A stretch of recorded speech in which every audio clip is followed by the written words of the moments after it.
Você está em casa, talvez escovando os dentes, talvez rolando o feed pela milésima vez, quando não sente nada de diferente.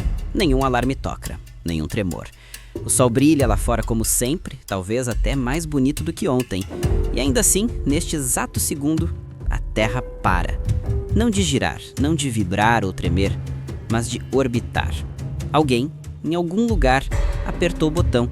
A Terra, que se move ao redor do Sol a quase 30 km por segundo, simplesmente congela sua trajetória. Uma força invisível freia seu movimento orbital e, como se puxassem o freio de mão do planeta, tudo muda. Quase nada visível no início, mas a física, impiedosa, já começou a trabalhar. Vamos imaginar isso juntos. A Terra, antes girando em uma órbita quase circular ao redor do Sol, está agora parada. Não em rotação, ela ainda gira sobre seu eixo, mas no que seria uma colisão frontal com o Sol, gravitacionalmente falando. Lembre-se, órbitas nada mais são do que quedas eternas que nunca terminam porque a curvatura da queda é igual à do planeta. Tire a velocidade lateral e a queda começa. Então o que acontece? A resposta simples é: você está em queda livre em direção a uma fornalha nuclear com 1,4 milhão de quilômetros de diâmetro. Mas calma, ainda vai demorar. Segundo cálculos básicos da mecânica de Newton, levaremos cerca de 65 dias até o impacto. 2 meses de queda livre rumo ao Sol. Bem-vindo à descida final da humanidade. No primeiro dia, nada parece estranho. O céu é azul, as nuvens se movem, os pássaros cantam. Você vai para o trabalho achando que tudo está igual. Mas à noite, astrônomos começam a estranhar. O Sol está ligeiramente mais brilhante e os instrumentos confirmam. Sua posição mudou, mais do que deveria. O que está acontecendo, afinal? A órbita da Terra funciona como um escudo térmico dinâmico. Ela nos mantém em uma distância segura da estrela que nos alimenta e queima ao mesmo tempo. Agora, sem esse movimento orbital, começamos a cair. A cada segundo, nos aproximamos do Sol com uma aceleração constante. E isso começa a se traduzir em calor. Nos primeiros 5 dias, a mudança de temperatura ainda é sutil. Talvez um aumento de 1 ou 2 graus Celsius na média global. Mas no 10º dia, as plantas começam a sentir. Regiões tropicais passam dos 40 graus Celsius constantes. Você talvez ainda pense que é uma onda de calor passageira, mas não é, é o novo normal. Aproximadamente no 21º dia, satélites começam a falhar, não por falha técnica, mas por excesso de radiação solar. A magnetosfera ainda está lá, protegendo, mas o aumento da intensidade da radiação UV e do vento solar começa a fazer a diferença. Sistemas GPS caem, comunicações por satélite tornam-se intermitentes. Mas ainda assim, não há pânico. Ainda. Ao completar o 30º dia, os oceanos já subiram em temperatura em 3 a 5 graus em média. Isso é catastrófico para o equilíbrio marinho. Os primeiros colapsos de corais são registrados. Cardumes inteiros desaparecem. Ondas de calor atingem o hemisfério norte fora de época. Favelas e bairros sem refrigeração começam a enfrentar os primeiros casos de colapso térmico em massa. Você, nesse ponto, já deve ter ouvido falar das teorias circulando. Notícias, blogs, vídeos, todos especulam o que está acontecendo. O Sol está crescendo? O clima está fora de controle? Mas um punhado de cientistas já entendeu. Eles não dizem em voz alta ainda, porque a verdade é absurda. A Terra está em queda livre. Faltando 5 dias para o impacto, os sensores que ainda funcionam estimam que estamos a 3 milhões de quilômetros da superfície solar. Parece longe, mas a radiação é agora quase 10x mais intensa que o normal. Sem proteção, a pele humana queima em segundos. Você não pode mais sair. A luz entra pelas frestas. E o medo mora em todos os cantos. Você se sente em silêncio, olha para o céu, que já não se pode encarar. E pensa, como seria se simplesmente tivéssemos continuado orbitando? No dia 61, a temperatura no solo ultrapassa os 100 graus centígrados em diversos pontos do planeta. Lagos fervem. A água superficial dos oceanos evapora tão rápido que começa a formar uma névoa densa e contínua sobre vastas áreas costeiras. A umidade sufoca. Seus pulmões parecem não entender o que está acontecendo. É como respirar ar de banheiro escaldado, só que multiplicado por 1000. As roupas não ajudam mais, as casas não protegem, as janelas se derretem, o concreto explode com a expansão térmica. Asfalto vira pasta. Os poucos sistemas subterrâneos começam a colapsar. Metrôs, túneis, encanamentos. Tudo escurece ou derrete. É como se a Terra inteira estivesse sendo lentamente cozida por dentro. Nesse ponto, a humanidade está dividida em 3 grupos. Os que negam, mesmo à beira da morte. Os que tentam sobreviver criando abrigos subterrâneos, embora saibam que é inútil. E os que simplesmente observam. Pessoas que sobem montanhas, olham para o céu ofuscante e assistem ao espetáculo final da civilização com olhos secos, pele queimada e uma aceitação trágica no rosto. No dia 62, o núcleo da maioria das florestas tropicais pega fogo por combustão espontânea. A umidade relativa do ar cai para valores negativos em algumas regiões, algo que tecnicamente nem deveria ser possível. Animais entram em colapso em massa, insetos desaparecem. O silêncio se instala nas matas. É um tipo novo de silêncio, sem pássaros, sem vento, sem sombra. Enquanto isso, o sol, cada vez maior, começa a dominar todo o céu do meio-dia até o final da tarde. Não há mais transição entre manhã, tarde e noite. O ciclo circadiano humano entra em pane. Ninguém mais sabe que horas são. O dia vira um bloco contínuo de luz insuportável e calor inimaginável. Você tenta dormir, mas o corpo não reconhece mais a escuridão. Os polos derreteram por completo. A Antártida se transformou em um imenso lago radioativo, onde o gelo libertou gases aprisionados há milhões de anos. O metano liberado acelera o efeito estufa como um grito final da própria Terra. E ninguém está lá para ver. Os ursos polares desapareceram em silêncio, sem testemunhas, sem resistência. Algumas bases de pesquisa em cavernas ainda funcionam. Refúgios isolados no Himalaia, nos Andes, na Antártida profunda, ironicamente agora uma zona temperada, sobrevivem por mais algumas horas. Mas sem ar limpo, sem comunicação e com a luz solar penetrando a quilômetros pela rocha, o que antes era proteção vira armadilha, um forno geológico sem saída. No dia 64, há um último suspiro coletivo. Alguém, em algum lugar, ainda transmite um sinal de rádio. Uma frequência contínua, sem voz, sem mensagem. Talvez uma tentativa simbólica de dizer, ainda estamos aqui. Talvez uma última ironia da inteligência humana emitir ondas que se perderão no espaço, mesmo quando todo o resto já desapareceu. E então, no início do dia 65, o Sol ocupa metade do céu, literalmente. A coroa solar se espalha por quilômetros de largura no seu campo de visão. Se você ainda consegue abrir os olhos, verá um brilho branco azulado que não parece ser deste universo. Uma luz que queima sem calor, que cega sem misericórdia. Você avisa os cientistas? Eles não acreditam, até que acreditam. E aí vem a pergunta: como salvar um planeta em queda livre?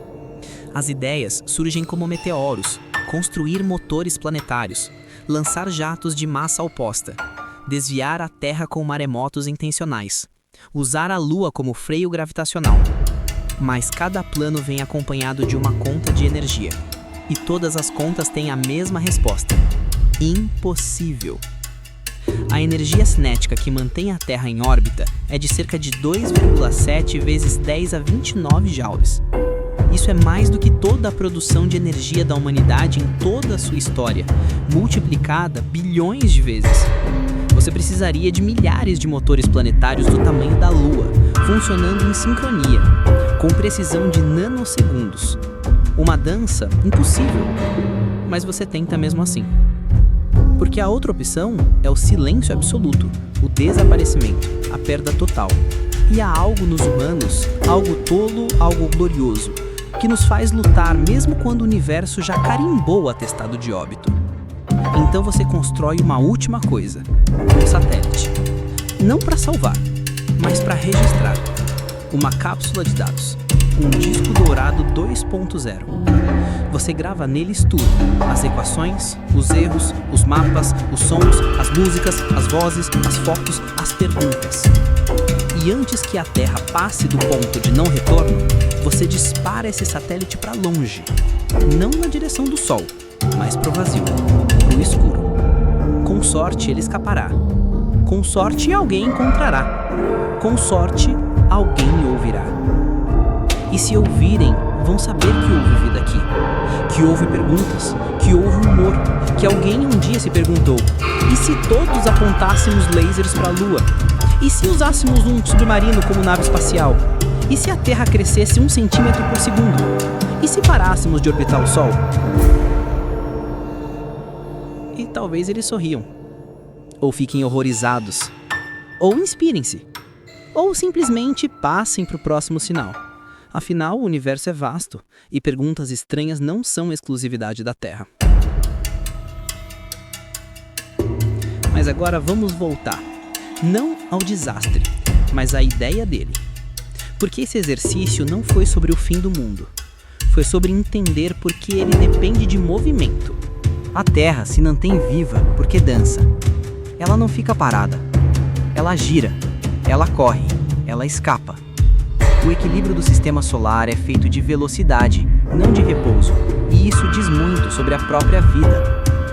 Porque tudo que vive se move. O sangue corre. Os pulmões expandem. Os planetas orbitam. Os elétrons vibram. Os pensamentos viajam. Até as perguntas andam em círculos. E parar no universo é quase sempre igual a morrer. Quando algo deixa de orbitar, de vibrar, de interagir, ele desaparece, não por punição, mas por definição. Por isso, talvez o que esse vídeo esteja tentando dizer, por trás das explosões solares, do plasma incinerante e da morte dos oceanos, é algo bem simples.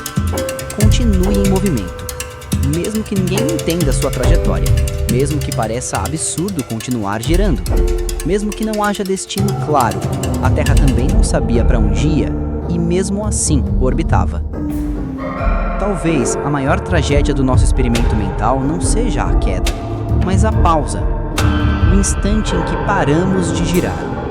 Porque enquanto giramos, há chance, há tempo, há energia, há espaço para perguntas e principalmente para respostas. Então, da próxima vez que você olhar para o céu e ver o Sol, essa bola flamejante que tenta nos atrair desde o início, lembre-se, a gente ainda está escapando, a gente ainda está orbitando, a gente ainda está dançando.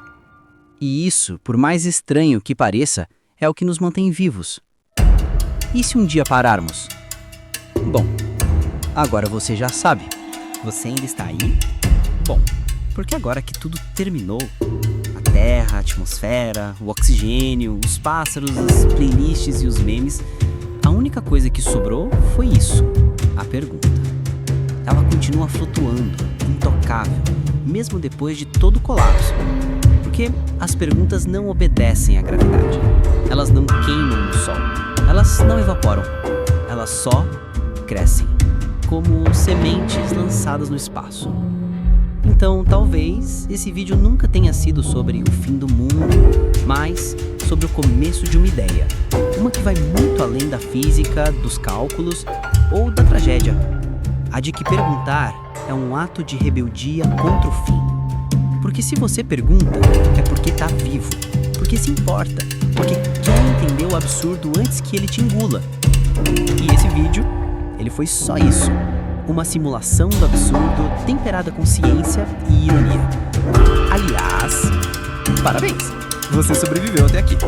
Não ao colapso da Terra, é claro, mas a uma viagem de 5.000 palavras rumo ao Sol, feita só com imaginação, dados e curiosidade.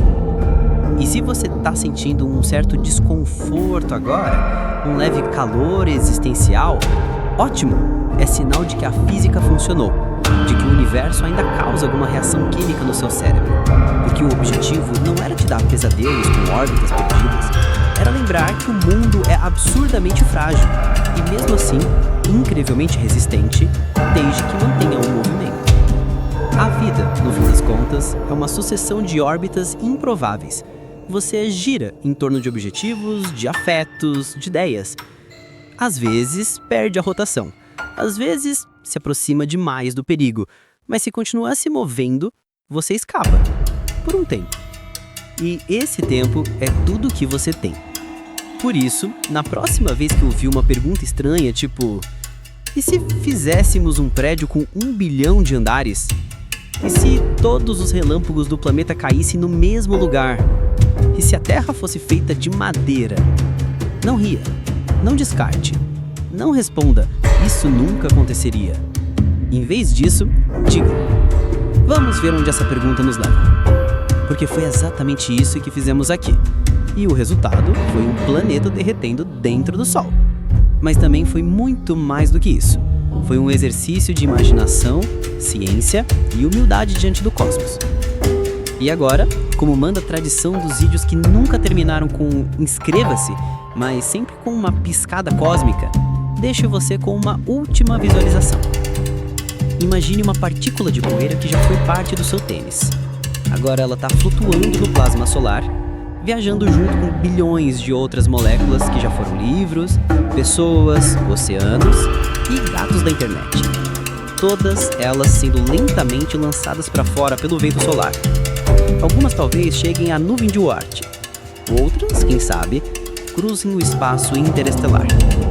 E uma dessas partículas, tão pequena quanto uma ideia, talvez vá parar nos olhos de alguma criatura alienígena em um planeta distante, que olha para o céu e sente um leve desconforto, um arrepio cósmico, um calor que ela não entende. Então, ela pergunta, e se a Terra tivesse existido? E assim, de pergunta em pergunta, o universo se reconstrói. Talvez não com átomos, talvez não com pessoas, mas com curiosidade. E ela, sim, parece ser a única coisa que não precisa orbitar nada para continuar viva. Então continue orbitando. Continue perguntando. Continue girando. E da próxima vez que o mundo parecer prestes a parar, lembre-se, foi uma simples pergunta que manteve tudo em movimento. E se a Terra parasse de orbitar o Sol? Agora você sabe.